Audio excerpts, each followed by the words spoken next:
Hi, today's networking tip is some people can actually double the number of referrals they get if they use cross-chapter networking in their networking organization. Hi, my name is Minesh Bakshi and I'm the co-author of the book Network Your Way to $100,000 and Beyond with Chuck Gifford, President of Local Business Network. Now maybe you belong to a networking group which has a number of different chapters. By encouraging cross-chapter networking, there are possibilities that some people might benefit to such a degree that they might end up doubling their referrals. So how does that work? For example, when I was looking at different networking organizations, I would like to find out in those cases how many other chapters, clubs there are within that networking organization. Because if I could visit the other chapters, other clubs, other similar networking groups within that structure, I would benefit by being able to promote my services if I provided a service that was exclusive enough that the other chapter did not have anybody competing in that category. Because if they did, there are some restrictions. If I have a competing category, then I should not be allowed to promote myself in that particular networking group. Just a simple point to remember. But in general, if there is availability, so if I'm doing something that other people in that networking group are not doing, I could visit that chapter, meet the people individually, get to know them, meet them, trust them, know them, like them, etc., and go through the process of generating referrals.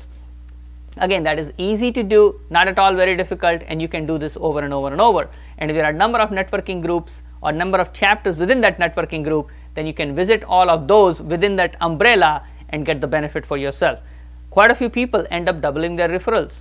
In fact, some people might get more referrals from other chapters, and they will have referral partners in those chapters who they are meeting with on a consistent basis as well. Let me explain. There are some points about restrictions. You want to make sure that people in competing categories should not be allowed to promote themselves in another networking group chapter. Otherwise, you'll end up stepping on somebody's toes. It doesn't work very well in your benefit.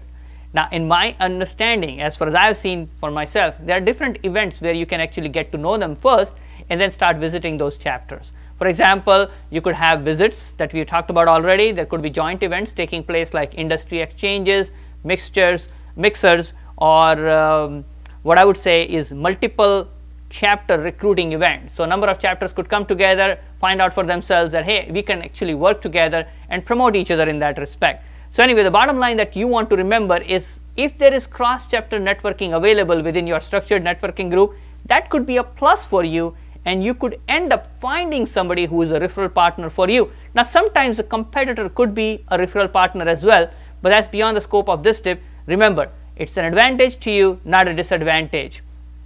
If you enjoyed this tip and you want to have more tips and 52 video clips, go to www.networkingseries.com.